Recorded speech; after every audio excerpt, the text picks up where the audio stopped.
앞으로 하루 2번 한국 특집 방송을 방영합니다. 잔말 말고 그냥 보고 따라하세요. 2달간 이어지는 삼성의 파업에 따라 인도 경제가 줄도산할 위기에 처하자 모디 총리 역시 거센 비난을 피하지 못하고 있는 상황인데요. 최근 모디 총리가 한국을 놓치면 안 된다며 전 국민에게 강제로 삼성 특집 방송까지 내보내며 여론을 혼내고 있는 상황입니다. 이에 인도 출신 기업가들은 이제껏 어영부영하다 너무 늦은 거 아니냐는 일침을 놓으면서도 모디 총리가 금방 나서지 못한 데는 출생의 한계가 있기 때문 아니겠냐며 날카로운 비판을 하고 있는데요. 이번 삼성 사태에 따라 부도의 위기에 처했다가 한국 기업과의 계약으로 또 다른 기회를 만들어낸 인도의 한 기업 총수에 대한 이야기가 인도 내에 크게 화제가 되고 있습니다. 다른 인도 기업가들 역시 이 사례를 따라야 한다며 사내 커뮤니티에 해당 글을 게시하고 있는데요. 해당 내용을 입수해 번역해서 안내드립니다. 저는 인도 뭄바이에서 살고 있는 아디티라고 합니다. 브라만 계급 출신으로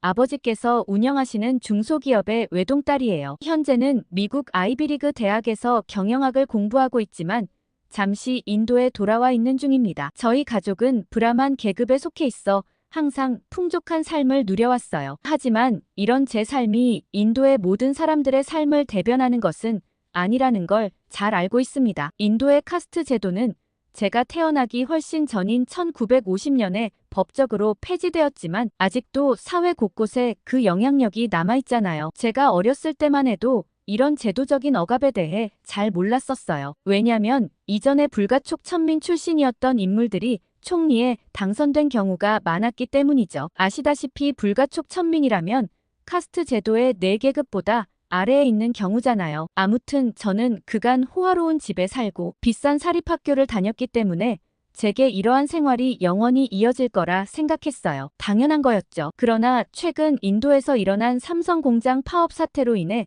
저희 가족도 예상치 못한 위기를 맞게 되었어요. 처음 뉴스에서 이 소식을 접했을 때만 해도 저는 그리 심각하게 여기지 않았습니다. 솔직히 말씀드리면 하층민들의 이야기에 귀 기울일 필요가 없다고 생각했죠. 그러나 상황은 제가 예상했던 것과는 전혀 다른 방향으로 흘러갔어요. 모디 총리가 이 사태를 제대로 다루지 못하면서 문제가 점점 커져갔습니다. 아빠를 비롯한 고위계층 기업가들은 모디 총리가 최하층 계급 출신이라 문제가 커진 거라고 했어요. 아무래도 인도 인구의 50%에 달하는 최하층민들의 표를 의식했다며 한숨을 쉬셨죠. 그래서인지 모디 총리가 우물쭈물하는 사이 시위의 규모가 점점 커져갔고 예상치 못한 상황들이 연이어 발생하기 시작했습니다. 처음에는 시위대를 모두 구속하고 새로운 직원들을 고용하면 문제가 해결될 거라고 생각했어요. 제 생각에는 그들이 누리고 있는 모든 것이 삼성으로부터 나온 것인데 그들은 상황을 제대로 파악하지 못하고 있다고 여겼죠. 삼성 측에서는 100번 양보해서 시위대에 나름 괜찮은 제안까지 했고 이로써 사태가 일단락될 거라고 믿었습니다. 하지만 현실은 그렇게 간단하지 않았어요. 그렇게 시위가 계속되면서 저희 가족의 사업에도 영향이 미치기 시작했습니다. 아버지의 회사는 삼성의 협력업체 중 하나였고 이 파업으로 인해 주문량이 급격히 줄어들었어요. 처음에는 일시적인 현상일 거라고 생각했지만 시간이 지날수록 상황은 악화되었습니다. 어느 날 저녁 아버지께서 굉장히 피곤한 모습으로 집에 돌아오셨어요. 평소와는 다른 모습에 저는 걱정이 되었습니다. 그날 밤 우연히 아버지와 어머니께서 얘기하시는 소리가 들렸어요. 아버지는 한숨을 쉬시며 우리 회사가 큰 위기에 빠졌고 삼성 공장 파업으로 인해 우리 제품 주문이 80% 이상 줄어들어서 이대로 가다간 회사를 닫아야 할지도 모른다고 하셨죠. 그 말씀을 듣는 순간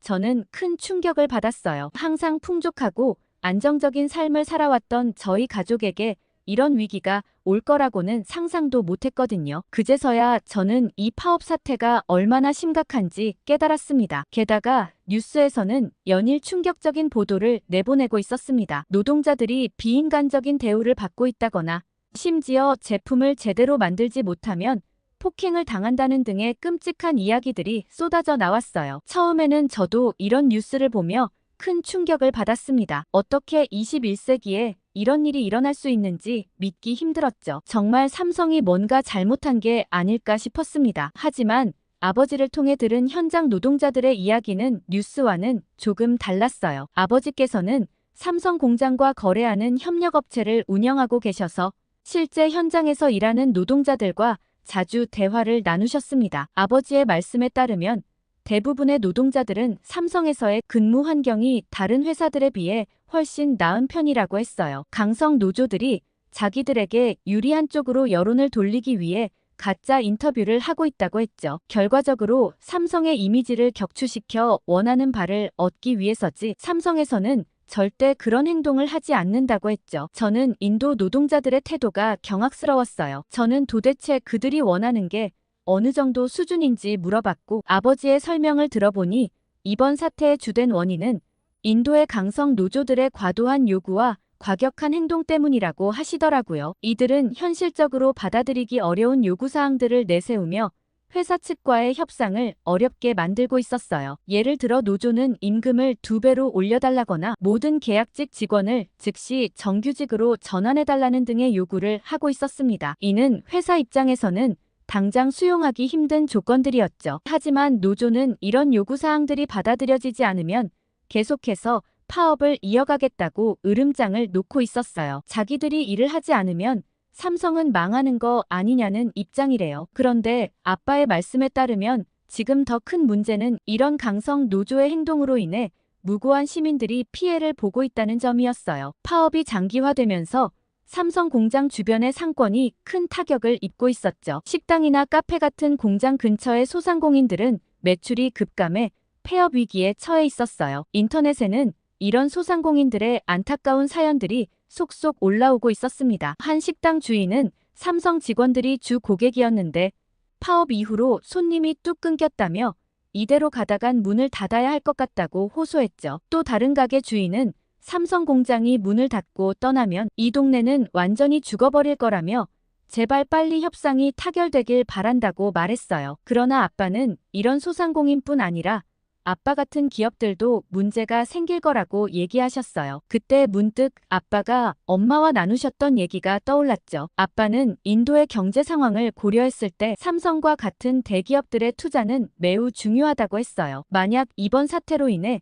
삼성이 공장을 다른 나라로 옮기기로 결정한다면 그 피해는 고스란히 인도 국민들에게 돌아갈 거라고 하셨죠. 수많은 일자리가 사라지고 경제에도 큰 타격을 입게 될 테니까요. 그러던 어느 날 아버지께서 갑자기 가족들을 거실로 불러 모으셨어요. 평소와는 다른 긴장된 표정으로 앉아 계신 아버지를 보며 저는 불안한 예감이 들었습니다. 아버지께서는 깊은 한숨을 내쉬시더니 입을 여셨어요. 이제 아빠의 우려가 현실이 되었다고 하셨죠. 아빠가 운영하는 회사는 삼성이나 애플의 기계에 들어가는 작은 부품을 납품하는 업체로 외국계 대기업이 인도에 진출하면서부터 크게 성장해왔거든요. 삼성이 정말 철수라도 하는 걸까 싶었습니다. 그러자 아빠는 모든 게 아빠 잘못이라며 한숨을 쉬시며 최근의 상황을 자세히 설명해 주셨어요. 올해 초부터 인도 남부의 타밀나두주가 전자제품 제조업의 중심지로 떠오르고 있다고 하셨습니다. 애플이 최신 아이폰 16 시리즈를 타밀나두의 타타그룹 공장에서 조립하기 위해 근로자 교육을 시작했다는 소식도 들려왔다고 했어요. 이전까지 애플은 고가 모델은 중국에서 저가 모델은 인도에서 생산해왔는데 이제는 최신 고가 모델까지 인도에서 생산할 계획을 발표했다고 했죠. 당시 시장 조사업체의 전망에 따르면 2025년 말까지 인도가 전체 아이폰 물량의 23%를 생산할 것이라고 했어요. 심지어 구글도 최근 첫 번째 인도산 스마트폰인 픽셀 8의 인도 생산을 발표했고 타밀나두주 정부와 제조 및 생태계 구축 협약을 맺었다고 했죠. 이런 소식들을 듣고 아버지께서는 큰 기회라고 생각하셨대요. 삼성이 워낙 잘 운영되고 있으니 구글과 애플도 인도에 투자를 시작했고 이런 추세를 보고 사업 확장을 결심하셨다고 해요. 더 많은 물량을 생산하기 위해 새로운 공장을 짓고 최신 설비를 들여오는데 엄청난 돈을 투자하셨습니다. 은행 대출은 물론이고 지인들에게까지 돈을 빌리셨다고 해요. 그런데 문제는 바로 여기서 시작되었습니다. 최근 타타전자 아이폰 공장의 화학물질 보관 구역에서 대형 화재가 발생해 생산이 무기한 중단되었다고 했어요. 인도 공장 측에서는 일부에서 운영이 재개될 거라고 밝혔지만 애플 측에서도 최근 삼성 파업 사태와 인도 공장에 대한 불신으로 다시 인도에서 발을 빼려고 한다고 했죠. 아버지께서는 한숨을 쉬시며 인도 노동자들의 고질적인 문제와 강성 노조가 현재 큰 문제인데 더불어 모디 총리까지 확실하게 제압을 못하니 대기업들이 투자를 철회하고 있는 상황이라고 하셨어요. 그 말씀을 듣는 순간 저는 머리가 아찔해졌어요. 아버지께서 무리하게 끌어다 쓴 돈이 모두 공중분해될 위기에 처한 거죠. 이대로라면 우리 가족은 빚더미에 앉아 길바닥 신세를 져야 할지도 모른다는 생각에 눈앞이 캄캄해졌습니다. 더 끔찍한 건 만약 삼성이나 애플까지 인도에서 철수한다면 빚더미는 물론이고 우리가 야반도주를 해야 할지도 모른다고 하셨습니다. 저는 그 순간 처음으로 우리 가족의 미래가 이렇게 불안정할 수 있다는 걸 깨달았어요. 항상 풍족하고 안정적인 삶을 살아왔던 저희 가족이 하루아침에 모든 것을 잃을 수도 있다는 현실이 너무나 충격적이었습니다. 아버지의 말씀이 끝나자 거실에는 무거운 침묵이 내려앉았어요. 어머니는 한동안 아무 말씀도 없으셨고 저 역시 어떻게 해야 할지 몰라 그저 두려움에 떨고 있었습니다. 이대로라면 다시 미국 학교로 돌아갈 수도 없겠다는 생각이 들었어요. 그동안 당연하게 여겼던 유학 생활이 이렇게 쉽게 끝날 수 있다니 믿기지 않았습니다. 아버지께서는 한숨을 쉬시며 회사 상황에 대해 더 자세히 설명해 주셨어요. 우리 회사의 부품 자체의 기술력은 뛰어나지만 그것을 사줄 사람이 없다면 아무 소용이 없다고 하셨죠. 게다가 회사 내부 상황도 심각하다고 하셨어요. 직원들의 사기가 떨어져 있고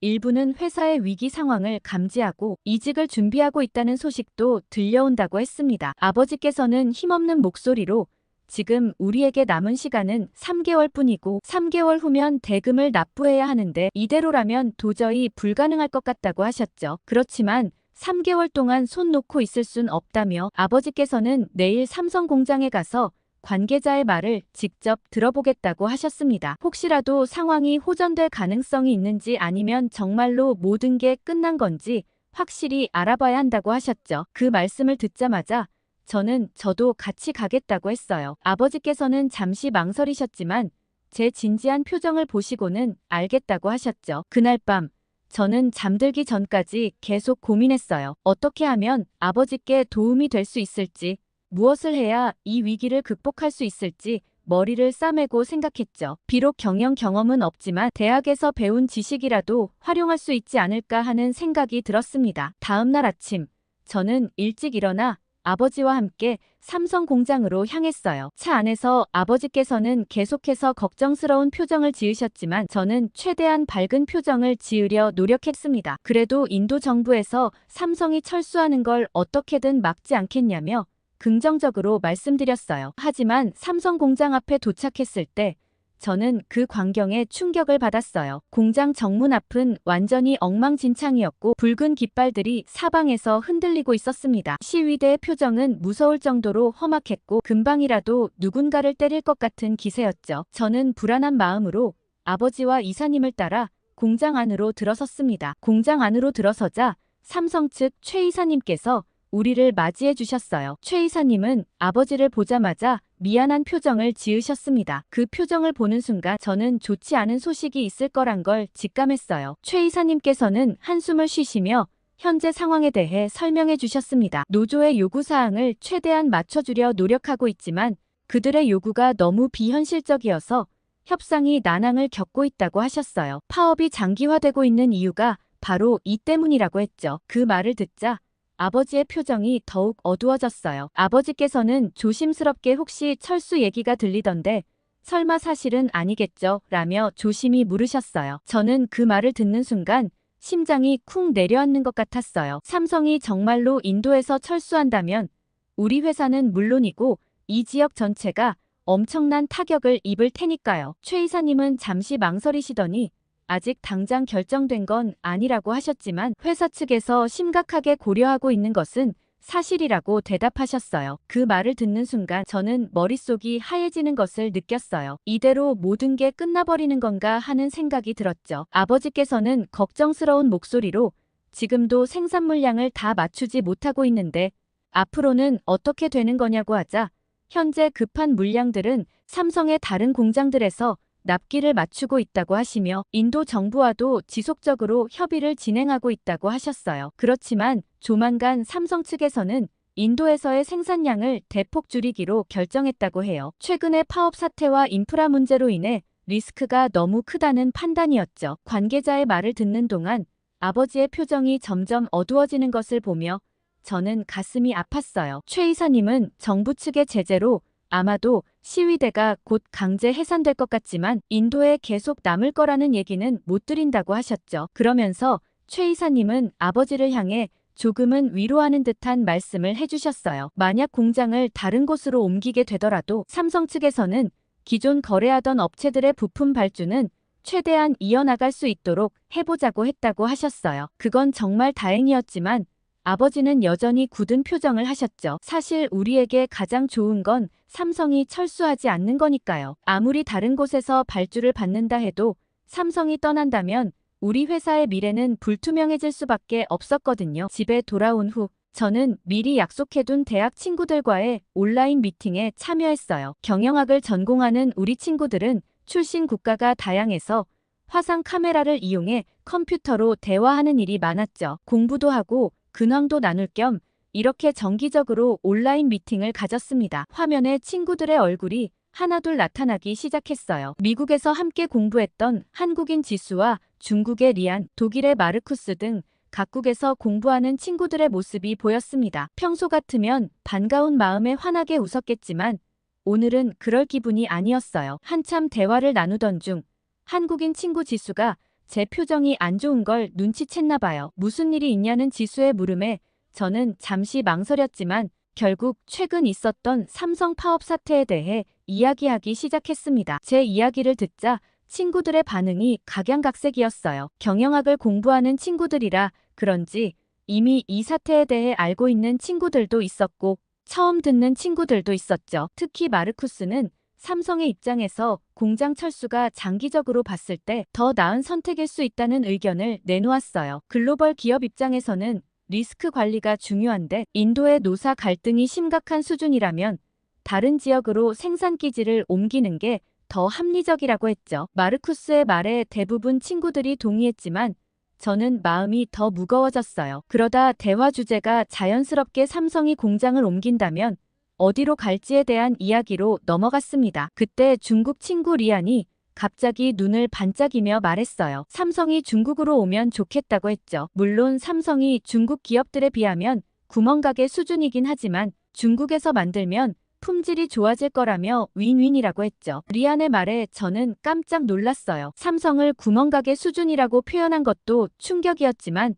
중국에 가면 품질이 좋아진다는 말은 더 이해하기 어려웠죠. 리안은 계속해서 요새 샤오미 제품 수준이 엄청 높아진 거 알지 않냐며 중국 제품은 싸면서도 경쟁력 있는 제품을 만든다고 했죠. 그렇기 때문에 삼성이 중국에 오면 배울 게 많다는 얘기를 했어요. 리안의 말에 지수가 곧바로 반박했어요. 경영학을 공부하는 학생이면서 중국의 노동법을 모르는 거 아니냐고 했죠. 중국은 노동법 때문에 외국 기업들이 함부로 들어갈 수 없는 데다가 중국은 내수 시장만 활발하고 외국 기업에 대해 배타적인 정책을 취하고 있기 때문에 삼성이 중국에 들어가는 바보 같은 선택은 하지 않을 거라고 했죠. 지수의 말에 리안은 잠시 말문이 막혔고 분위기가 싸해졌어요. 그때 독일의 마르쿠스가 끼어들었죠. 삼성은 아마 동남아시아 쪽으로 가는 게 최선이지 않을까 싶다고 했어요. 베트남이나 인도네시아 같은 곳을 가면 노동력도 저렴하고 정부의 전폭적인 지원이 있을 거라고 예상했죠. 친구들과 이야기를 나누면서 저는 점점 더 삼성의 철수 가능성에 대해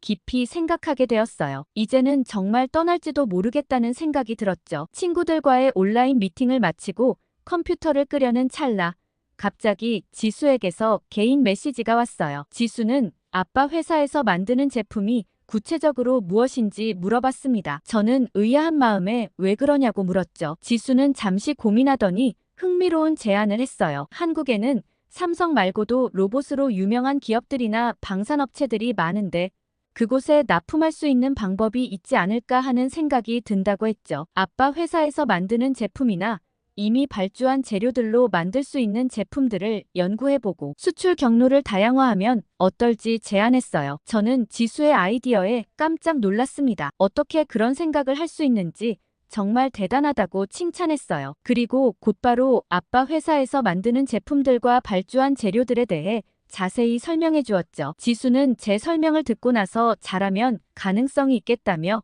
컨택할 수 있는 공장들을 리스트업 해보겠다고 했어요. 저는 기대감에 부풀어 지수의 답변을 기다렸습니다. 다음 날 아침, 지수에게서 받은 기업 리스트는 정말 방대했어요. 이미 유명한 대기업들 외에도 한국에는 어마어마하게 많은 중소기업들이 있더라고요. 저는 놀라움을 감추지 못하고 지수에게 물었어요. 이 모든 기업들이 정말로 우리 제품을 부품으로 사용할 수 있는 건지 확인했죠. 지수는 자신 있게 대답했어요. 협의해보면 충분히 가능성이 있을 거라고 했죠. 물론 물류 비용은 어느 정도 감안해야 하겠지만 아빠가 주문한 제품을 전량 폐기하는 것보다는 손해보지 않는 선에서 최대한 팔아보는 게 낫지 않겠냐고 제안했어요. 지수의 말을 듣고 보니 정말 그런 것 같았어요. 지금까지 우리는 한국의 몇몇 기업밖에 몰랐는데 한국에는 이렇게 다양한 기업들이 경쟁력을 갖추고 있고 그들과도 거래할 수 있다는 사실이 희망적이었어요. 지수는 더 나아가 아빠와 회사 관계자들과 한번 미팅을 해보고 싶다고 했고 저는 아빠께 이 상황을 설명드리고 미팅을 제안해보기로 했어요. 그날 저녁 저는 용기를 내어 아빠께 지수의 제안을 말씀드렸습니다. 처음에 아빠는 의아해하셨지만 제가 받은 기업 리스트를 보시고는 눈이 커지셨어요. 아버지께서는 이런 방향은 생각지도 못했다고 하시면서 어느 정도 손해를 보더라도 물량을 넘기는 게 당연히 낫다고 하셨습니다. 한국에서 물건을 사주기만 한다면 큰 고비는 넘길 수 있을 거라고 설명하셨죠. 게다가 아빠도 이렇게 많은 한국 기업들이 있는지 몰랐다고 하셨어요. 아빠는 지금 뭐라도 해봐야 하지 않겠냐며 지수와의 미팅을 빨리 잡아달라고 하셨습니다. 저는 너무 기뻐서 얼른 지수에게 연락했어요. 며칠 후 우리는 화상으로 미팅을 가졌고 아빠와 회사의 주요 임원들 그리고 지수가 함께 참석했어요. 지수는 정말 프로페셔널한 모습으로 프레젠테이션을 진행했죠. 우리 회사의 제품이 어떤 한국 기업들에 납품될 수 있는지 그리고 그 과정에서 어떤 절차가 필요한지 상세히 설명해 주었어요. 지수의 발표를 들으면서 저는 정말 놀라웠어요. 어떻게 이렇게 짧은 시간 동안 그렇게 깊이 있는 연구를 할 수 있었는지 감탄했죠. 지수는 우리 회사 제품에 대해 상세히 분석하고 주문한 재료들을 응용할 방법까지 설명했어요. 그리고 한국의 여러 기업들을 소개하며 우리가 가진 재료들을 재가공하면 이 기업들의 다양한 방식으로 납품할 수 있을 거라고 설명했습니다. 지수는 비용적인 측면은 아직 정확히 계산해보지 않았지만 적어도 손해는 보지 않을 것 같다고 자신 있게 말했어요. 이 말을 듣자 아버지를 비롯한 회사 팀원들 모두가 놀라움을 감추지 못했습니다. 아무리 명문대 학생이라도 이 정도의 아이디어와 추진력을 가지고 있다는 게 정말 믿기 어렵다고 하셨죠. 아버지께서는 즉시 행동에 옮기셨어요. 직원들에게 지수가 보내준 업체들의 연락을 돌려 최대한 빨리 미팅을 주선하라고 지시하셨죠. 다행히도 몇몇 기업에서 긍정적인 반응을 보내왔고 우리는 그 길로 바로 한국행 비행기를 예약했습니다. 비행기에 오르면서 저는 이 여정이 우리 가족과 회사에 얼마나 중요한지 다시 한번 실감했어요. 아버지와 영업팀 직원들, 회사 소속 통역 직원, 그리고 저까지 모두 한국으로 향하는 비행기에 올랐죠. 비행기 안에서 아버지께서는 계속 걱정스러운 표정을 지으셨어요. 아버지께서는 하나라도 성사되기만 하면 정말 다행이라며 한국 기업에서 우리 제품을 좋게 봐줬으면 좋겠다고 말씀하셨죠. 아버지의 간절한 마음이 느껴져 저는 아버지의 손을 꼭 잡았어요. 이 순간 저는 이 일이 단순히 우리 가족의 문제가 아니라는 걸 깨달았어요. 우리 회사에 다니는 수많은 직원들의 생계도 함께 달려있는 일이었죠. 그 생각을 하니 어깨가 무거워지는 것 같았어요. 한국 공항에 도착하자 지수가 마중 나와 있는 모습을 보고 저는 왠지 모르게 든든한 마음이 들었어요. 아버지께서는 지수를 보자마자 달려가 어떻게 감사의 말씀을 드려야 할지 모르겠다며 연신 고마움을 표현하셨습니다. 아버지께서는 이번 일이 잘 마무리되면 충분한 보상을 하겠다고 하시면서 우리 회사의 이사님이나 과장님들보다도 지수의 능력이 훨씬 뛰어나다고 칭찬하셨어요. 지수는 그저 경영학을 공부하는 학생일 뿐이고 작은 아이디어였을 뿐인데 이렇게 현실화되니 본인에게도 좋은 공부가 된다며 겸손하게 말했습니다. 지수의 태도에 저는 다시 한번 감동받았어요. 그리고 우리는 그 길로 바로 긍정적인 답변을 준 한국 업체들을 만나러 갔습니다. 아버지께서는 비장한 표정으로 회의실로 향하셨고 지수가 준 자료와 며칠 동안 밤새워 만든 PPT 자료를 발표하셨어요. 아버지의 열정적인 모습을 보며 저는 가슴이 뭉클해졌습니다. 한국 기업 관계자들은 우리의 자료를 꼼꼼히 살펴보며 여러 가지 질문을 던졌어요. 통역 직원이 중간중간 번역에 실수를 할 때마다 지수가 곧바로 수정해주는 모습이 인상적이었습니다. 지수의 뛰어난 언어 능력과 전문성에 한국 기업 관계자들도 놀란 눈치였어요. 그렇게 하루 종일 미팅을 이어갔고 저녁이 되어서야 우리는 호텔로 돌아왔습니다. 아버지와 저는 지수에게 이렇게 시간을 내주어 정말 고맙다고 연신 감사 인사를 했어요. 지수는 웃으면서 당연히 해야 할 일을 했을 뿐이라고 말했지만 친구가 위기 상황에 빠졌을 때 발벗고 나서줄 수 있는 사람은 정말 드물다고 생각하거든요. 심지어 한국에서의 일정 내내 지수는 우리와 함께 모든 미팅에 참석해 주었어요. 덕분에 우리는 언어의 장벽 없이 한국 기업들과 원활한 소통을 할 수 있었죠. 몇몇 기업에서는 우리의 제안을 긍정적으로 검토해보겠다는 답변을 받았고 그때마다 아버지의 얼굴에는 희망의 빛이 어렸습니다. 마지막 날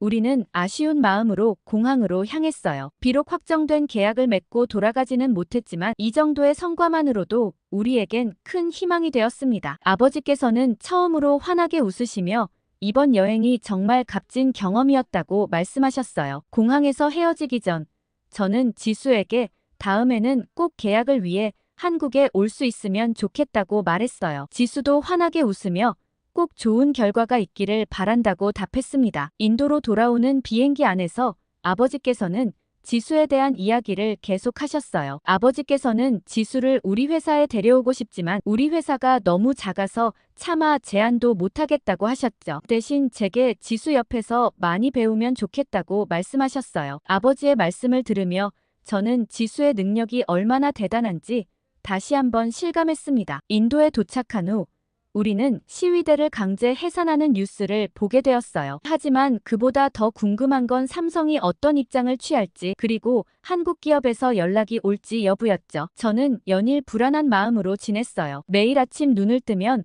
혹시 좋은 소식이 있을까 기대했지만 그런 날은 오지 않았습니다. 한국에서 돌아온 지 딱 일주일이 되던 날이었어요. 아버지께서는 아직도 연락이 없으면 아마 계약이 불발된 것 같다며 낙담하고 계셨죠. 저는 아버지의 실망한 모습을 보며 마음이 아팠어요. 그동안 얼마나 힘들고 불안하셨을지 생각하니 눈물이 날 것 같았습니다. 그런데 바로 그때 기적 같은 일이 일어났어요. 회사 이사님께서 아버지께 급히 전화를 하셨습니다. 아버지께서는 전화를 받으시고는 깜짝 놀란 표정을 지으셨어요. 저는 불안한 마음에 아버지 곁에서 초조하게 기다렸죠. 전화를 끊으신 아버지께서는 믿을 수 없다는 듯 몇 번이나 고개를 저으셨어요. 그러더니 저를 보며 말씀하셨죠. 한국 기업에서 계약을 원한다고 연락이 왔다고요. 세부 조건만 조율하면 계약이 성사될 것 같다고 하셨어요. 그 말씀을 듣는 순간 저는 너무 기뻐서 어쩔 줄 몰랐어요. 아버지께서는 우리 이제 살았다라고 하시며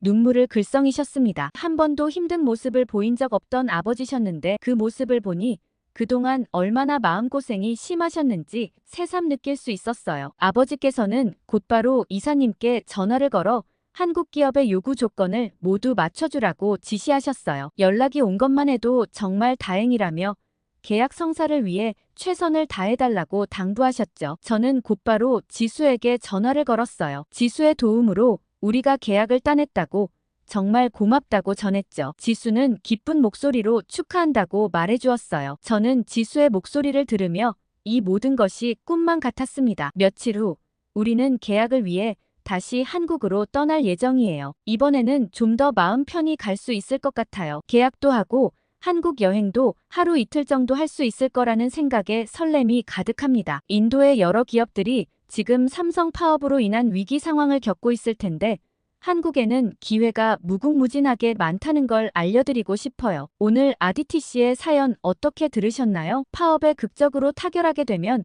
이제 삼성에서 완전 우위를 점하게 될 거라고 보는데요. 대학생임에도 불구하고 어느 경영인 못지않은 역할을 해낸 한국 학생 지수도 정말 대단하다는 생각이 듭니다. 이런 친구들이 우리 기업의 미래를 많이 이끌어주면 좋겠네요. 이번 사태에 대해 댓글 많이 달아주시고 구독과 좋아요 꾹 눌러주세요. 감동 필름이었습니다.